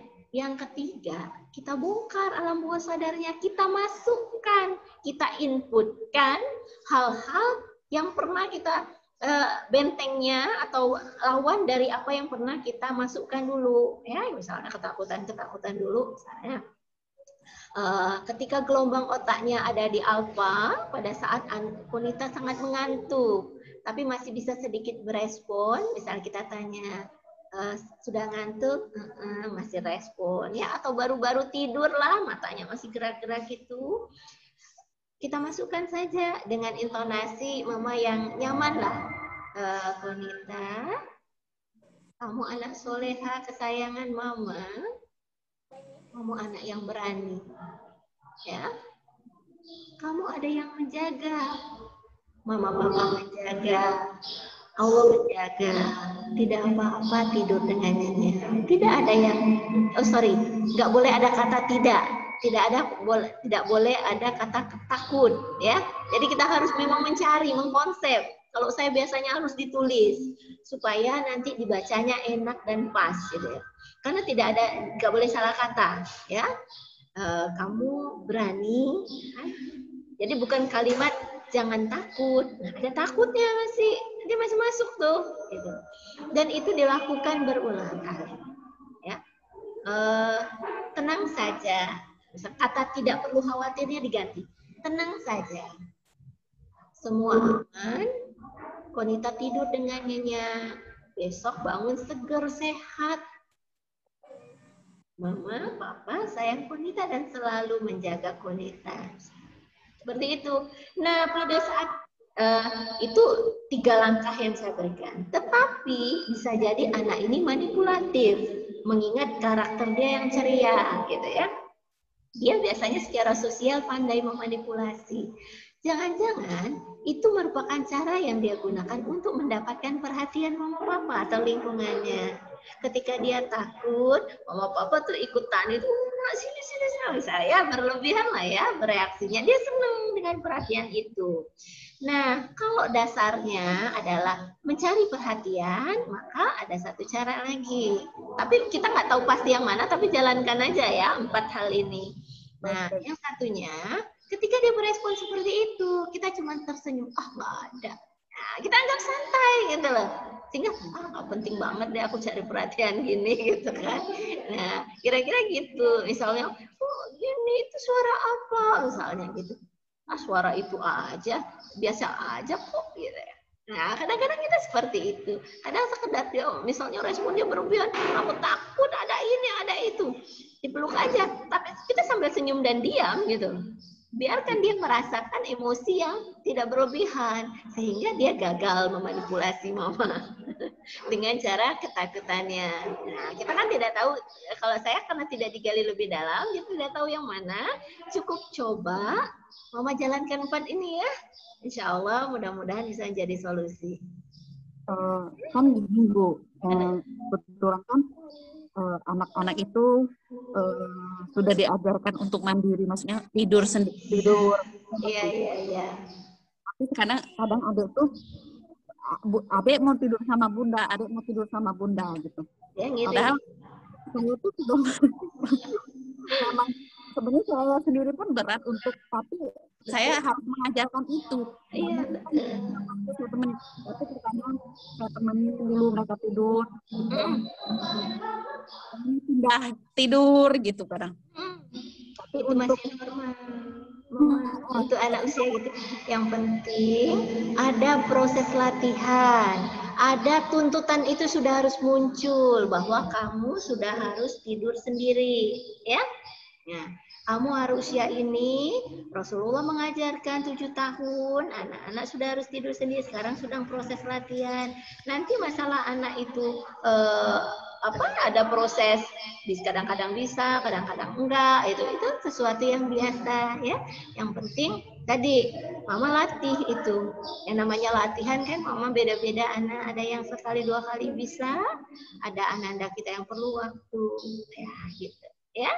Baik, Mama Konita, itu mudah-mudahan bisa membantu. Saya lanjutkan di sini, ada yang bertanya nih, izin bertanya Bunda, kondisi Kodit jika menggunakan kode anak saya kembar. Jika belajar bersama atau kegiatan Zoom meeting sekolah saat mengerjakan tugas, jika salah satunya selesai duluan, maka yang satunya lagi cemberut. Terkadang hilang mood belajar, sehingga yang selesai duluan harus menunggu kembarannya. Ya ini berlaku kedua-duanya, baik si kakak maupun si adik. Ya.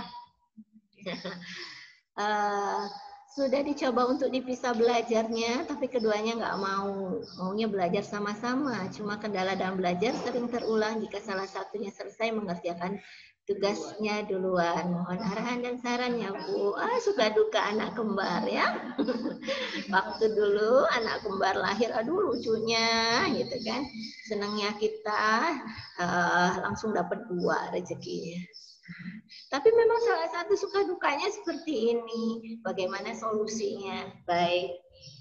Untuk Ananda, memang ada yang namanya persaingan atau sibling rivalry. Itu normal ya. Yang terjadi, jangankan anak kembar, yang tidak kembar aja kakak adik masih seperti itu ya, Mama. Terus bagaimana solusinya kalau seperti ini? Yang satu harus nunggu pelan-pelan, Mama harus sampaikan bahwa tidak harus selalu seperti itu. Jadi jangan sampai terbentuk bahwa yang maju duluan itu harus nunggu yang ketinggalan. Khawatirnya terbentuk seperti itu. Kan nanti arahnya beda-beda, Mas. Yang satu mungkin secara sosial, dia punya keterampilan sosial lebih dari si saudaranya. Masa harus nunggu yang satunya? Padahal yang satunya punya kemampuan akademis yang jauh lebih tinggi. Yang satunya harus nunggu juga. Nah, disinilah pelan-pelan Mama harus sampaikan. Kalau yang duluan selesai ya sudah, gitu kan. Kadang-kadang kita tanyakan, mau nggak nunggu? Terserah, nanti dia misalnya mau dapat reward, dapat pujian, dapat predikat sabar, dapat predikat toleransi, ya. Tetapi kadang-kadang bisa jadi, ya kan kakak misalnya si kakaknya yang duluan, kan nggak apa-apa kakak duluan selesai. Maka motivasilah si adik untuk mengejar itu. Kalaupun kemudian moodnya jadi jelek pada hari itu adalah resiko latihan kita. Tapi besok tuntut lagi dan beri penjelasan. Hari ini kan adik yang duluan, kemarin kakak kan biasa-biasa aja.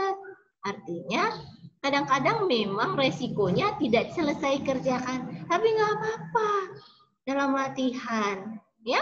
Walaupun diusahakan didorong untuk tuntas. Disitulah ketekunan kita sebagai orang tua. Kalau tadi bicara ketekunan anak belajar, ya, ini ketekunan orang tua mengajar. Gitu. Bahwa mendukung terus menjaga stabilitas moodnya. Khawatirnya kalau dengan metode harus menunggu, harus selalu sama-sama, khawatirnya nanti yang satu tidak bisa melesat. Padahal punya bakat dan kemampuan yang berbeda, punya keunggulan masing-masing dan kelemahan masing-masing. Lalu bagaimana? Nah, sekarang bukan cara belajarnya yang kita perhatikan, tidak itu saja, tetapi pembentukan karakter, ya, dan kemampuan menyelesaikan persoalan hidup yang terlibat di dalam mendidik. Kalau mengajar beda, mendidik itu lain, ya. Nah, jadi ini dalam proses mendidiknya. Lalu bagaimana yang satu moodnya jadi motivasi, Mama harus punya istilahnya cadangan reward untuk yang ketinggalan, ya. Yang kalau sudah yang duluan, ya boleh selesai, kemudian mengganti aktivitas atau beristirahat atau bermain, boleh, ya. Nah, yang belum selesai, udah aku nggak mau. Kalau kamu bisa ngajar kakak nih, kamu kasih hadiah, ya. Atau besoknya, ya, kan kemarin tuh lihat kakak yang selesai, sekarang kamu selesai duluan, kamu kan yang boleh main. Kakak harus tetap selesaikan. Tapi ada kala juga ketika kita bujuk, mau nggak nungguin kakak telat selesainya yang ini. Kakak mungkin di sini nggak fokus, misal, ya. Adik tungguin ya sampai tuntas. Nanti kalau yang mau nunggu dapat reward, ya dapat hadiah. Bisa gitu. Yang nunggu kadang-kadang dapat hadiah, atau yang ketinggalan dapat hadiah, gitu. Nggak apa-apa. Jadi itu adalah fleksibilitas. Anak-anak juga kita ajarkan kadang tidak kaku di dalam melihat persoalan-persoalan. Jadi kira-kira seperti itu, Mama. Mudah-mudahan bisa dijalankan, ya. Oke, baik. Yang lain ada? Kita masih punya waktu 10 menit lagi. Oh, boleh. Silakan, Mama. Mama.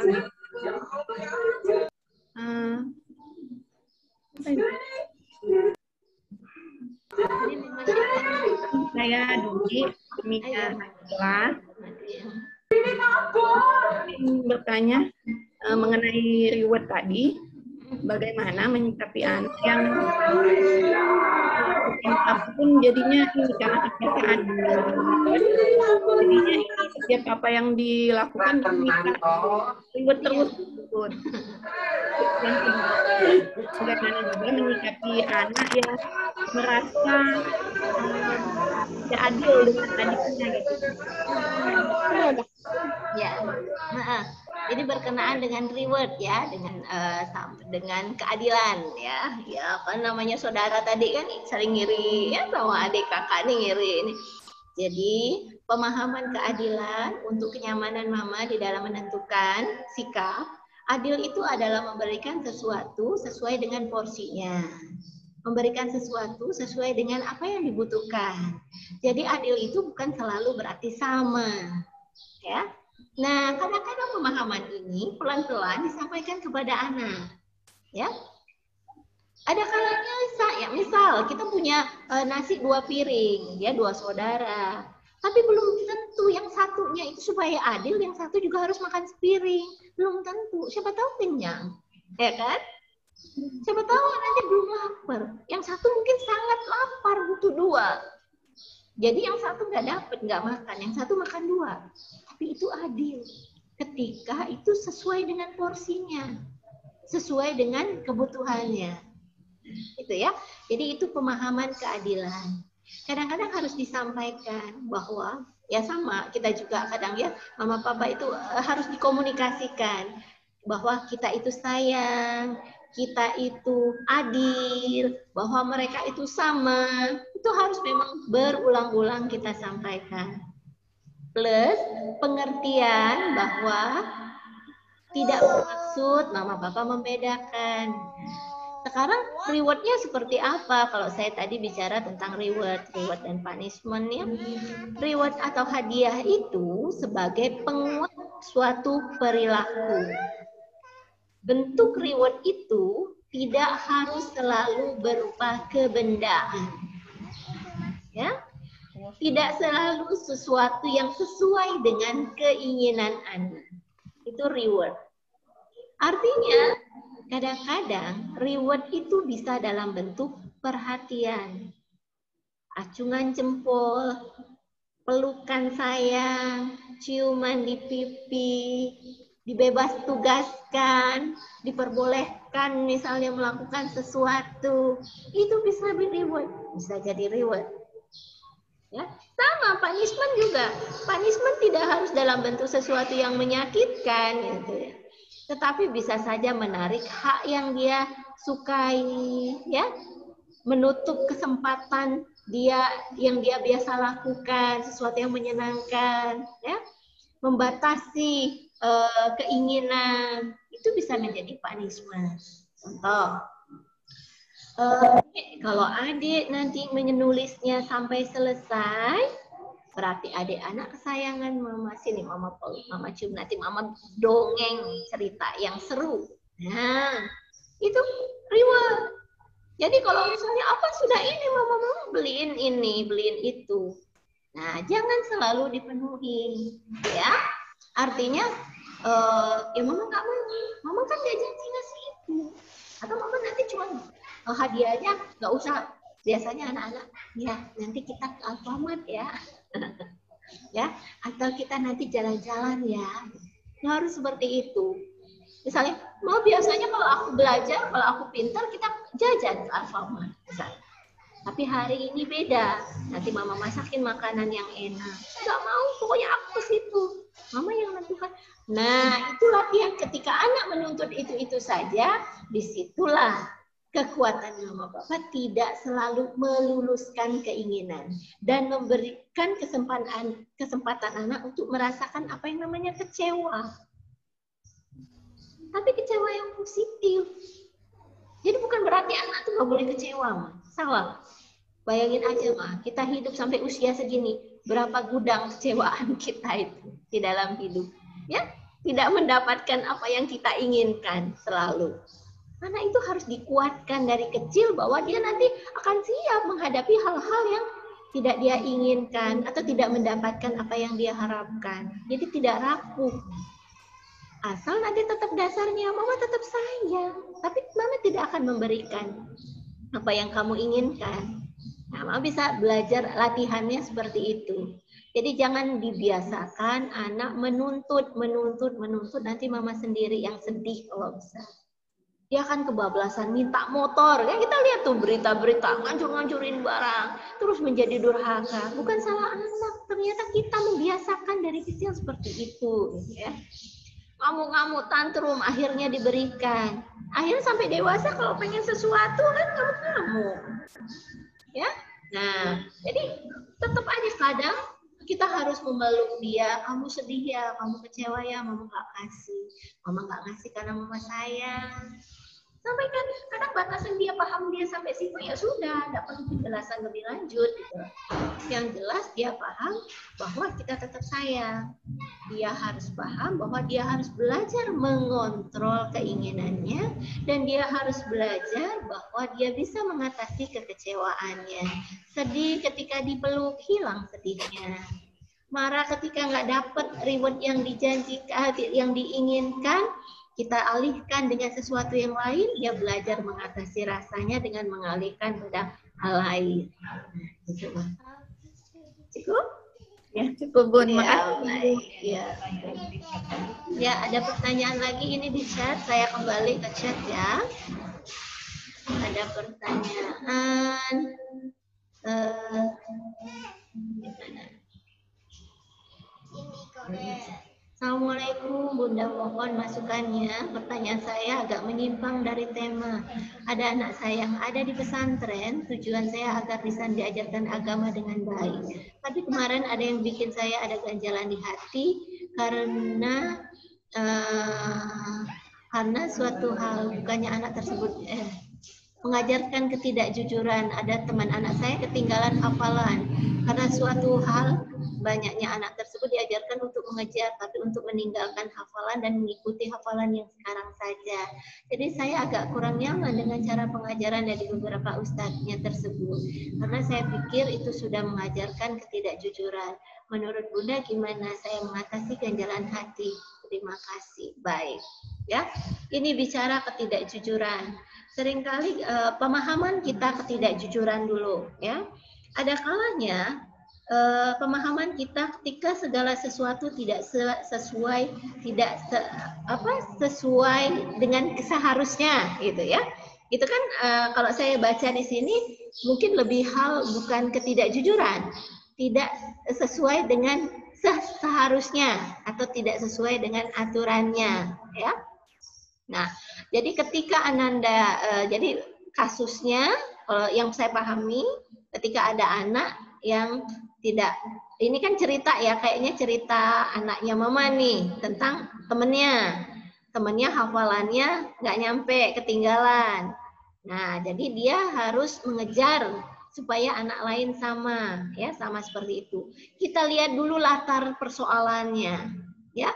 Kalau latarnya adalah untuk menutupi atau membuat anak ini unggul atau bisa sama dengan yang lain, sehingga yang sudah lewat sudah, maka itu suatu kecurangan. Oke, kita jujur, ketidakjujuran bisa ya masuk. Tetapi ketika itu adalah target pembelajaran di mana Ananda semua sudah harus mencapai ini dan anak ini pembelajarannya klasikal atau bersama-sama, maka dia terpaksa dilewati. Artinya ada suatu ketidakmampuan pada anak ini ditolerir. Yang ujungnya nanti anak ini ditarget waktu tersebut harus sudah sampai sini hafalannya. Gitu loh. Jadi melihat persoalannya seperti itu. Jadi supaya tidak mengganjal ya. Tapi ini persepsi kita sama-sama, Ma. Jadi ini persepsi saya, ini persepsi Mama, ya. Jadi tapi untuk meyakinkan supaya Mama tadi tidak ada ganjalan, maka dengan klarifikasi supaya kita tahu bahwa anak kita dididik di tempat yang tepat. Tetapi untuk mengurangi ganjalan atau berpikir positif dan menyamankan kita, ada kemungkinan lain yang bisa kita pahami atau menjadi bahan pertimbangan juga. Apakah penyebabnya adalah tadi target belajar? Karena biasanya di sekolah itu ada target, ya. Semua anak di semester 2 sudah harus masuk misalnya surat abasa misalnya. Ini anak ketinggalan terus nih misalnya. Kamu sudah harus hafalan abasa, sementara tidak dilakukan secara individual. Maka ketika di kelas, maka dia mengikuti. Semua teman-teman ya, atau pada sebagian besar anak-anak sudah hafalan di ayat abasa misalnya. Maka hafalanlah mereka di situ dan dituntut belajarnya, tesnya pun surat abasa. Nah, anaziat misalnya yang surat sebelumnya belum terlalu dikuasai, mungkin akan menjadi catatan bahwa dia harus belajar sendiri, gitu loh. Karena guru tidak lagi mengajarkan di situ. Atau nanti dia harus belajar di lain waktu untuk tes selanjutnya, bahwa juz 30 misalnya harus dari Anaba sudah harus hafal sampai segini adalah target 1 tahun. Nah, khawatirnya nanti ada yang seperti itu juga, Ma, karena di sini kita membahas persoalan yang kita tidak tahu pasti. Jadi saya hanya menyampaikan persepsi, ada 2 kemungkinan. Mungkin benar-benar tergantung apa yang dituju oleh si guru tersebut, apakah ingin membuat anak ini terlihat mampu padahal tidak mampu agar sama dengan yang lain, ya, atau tidak mau capek melatih, atau ada target pembelajaran klasikal. Saya kira begitu pandangan saya, Ma. Ya, baik. Ya, waktunya sebenarnya sudah habis ya. Apakah masih ada chat mungkin? Tidak ada lagi ya. Oke, baik. Oh, ada yang masih bertanya. Oke, kita tolerir. Silahkan. Assalamualaikum, Bu. Saya mau bertanya, anak saya ini anak yang aktif. Jadi kalau misalnya di hafalan, kalau dia lagi fokus itu cepat banget hafalannya. Nah, tapi kalau lagi nggak fokus, nggak masuk gitu kan hafalannya. Saya mau tanya gimana untuk anak yang aktif ini supaya dia bisa lebih cepat fokus atau lebih lama fokusnya, tuh, Bu. Usia berapa? Usianya 6 tahun. Oke. Aktifnya seperti apa? Atau memang nggak bisa duduk diam? Atau banyak yang dia kerjakan? Atau gimana nih? Iya, jadi misalnya kalau lagi hafalan itu biasanya dia sambil nggak bisa duduk diri, ataupun kalau ini kecil tangannya, atau dia megang-megang, atau dia menghapus gitu. Ya, baik. Untuk anak usia, saya langsung jawab ya, Mama. Iya, boleh. Usia 6 tahun, memang apalagi anak laki-laki ya? Iya, laki-laki. Laki-laki biasanya memang harus aktif, harus banyak bergerak ya. Jadi memang kalau untuk menghafal, memang resikonya adalah sulitnya untuk berkonsentrasi menginput hafalannya. Nah, menghafalnya tidak harus duduk diam. Menghafal pada anak usia ini tidak harus duduk diam. Jadi dia boleh bergerak, ya. Bahkan dia boleh sambil beraktivitas. Kadang-kadang misal ya, saya pernah melatih anak saya, memang juga sama, aktif ya, laki-laki, nggak bisa diam di usia 6 tahun. Untuk melatih motorik halusnya, waktu itu dia mau siap masuk SD, saya mengajak dia untuk menyikat dan memeras. Jadi sambil nyuci sepatu, bahkan sambil nyuci sepatu di atas, dia hafalan, gitu loh. Dia aktivitas badannya gerak terus, dia memeras, dia menyikat. Nah, dia tahu dia bahwa dia sedang latihan motorik. Tetapi itu kesempatan saya gunakan untuk hafalan. Jadi ada toleransi anak seusia ini. Jadi jangan terlalu keras dan tegas ya untuk menuntut mereka hafal karena dia kondisinya beda. Memang ada anak lain, kita lihat anak orang, oh enak banget, duduk diam pegang Quran hafalan, ya. Tapi anak kita nggak bisa. Daripada nanti dia stres dan nggak suka menghafal Quran, gitu ya. Jadi biarkan dia sambil beraktivitas. Di luar waktu hafalan, Mama beri dia kesempatan banyak bergerak, banyak aktivitas, main sepeda, main keluar, supaya tadi dia cepat mampu mengontrol tubuhnya, ya. Terus perhatikan juga apakah pertumbuhan fisiknya bagus seperti yang saya jelaskan, tahap perkembangan dia di awal, merangkak, berdiri, duduk, ya, berjalan itu bagus sehingga postur tubuhnya dia bisa duduk dengan tegak, ya. Nah, kemantapan otaknya ini, ototnya ini juga kita perhatikan untuk membantu anak cepat fokus. Biasanya 7-8 tahun anak sudah harus bisa duduk diam selama 30 menit. Ya, nah untuk mengejar itu adalah dengan banyak aktivitas fisik, misalnya termasuk olahraga, bisa dia olahraga sepak bola, renang, ya, atau atletik dan sebagainya. Itu sangat membantu anak cepat mampu untuk fokus. Tapi di usia 6 tahun kondisi anak seperti ini masih normal. Tetapi ketika anak ini fokusnya juga terganggu, bukan hanya badannya tidak mau diam, biasanya pada anak-anak yang cerdas. Karena pikirannya itu tuh banyak banget beban pikirannya, beban main gitu ya. Mau tahu ini, habis ini mau coba ini, itu penuh kadang kepalanya itu. Sehingga untuk bisa menghafal, dia mungkin agak lebih lambat dibanding anak-anak yang lain. Tapi bukan tidak mampu.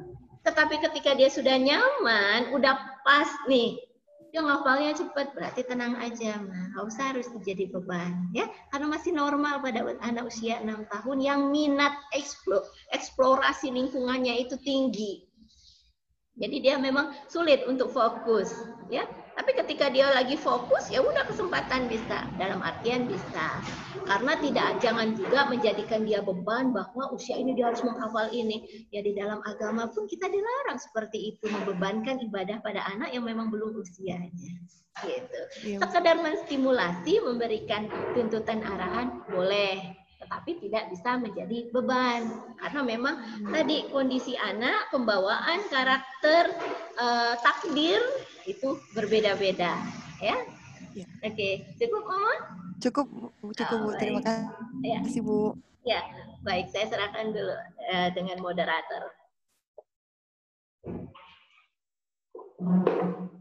Baik, terima kasih Bu Herlina atas jawaban dan materinya untuk hari ini. Baik, Bapak dan Ibu, dengan berakhirnya jawaban dari Bu Herlina tadi, maka berakhir pula kegiatan Zoom kita kali ini. Semoga kegiatan kali ini memberikan manfaat untuk kita semua. Amin, ya Rabbal Alamin. Terima kasih untuk waktunya. Bunda akhiri dengan wassalamualaikum warahmatullahi wabarakatuh.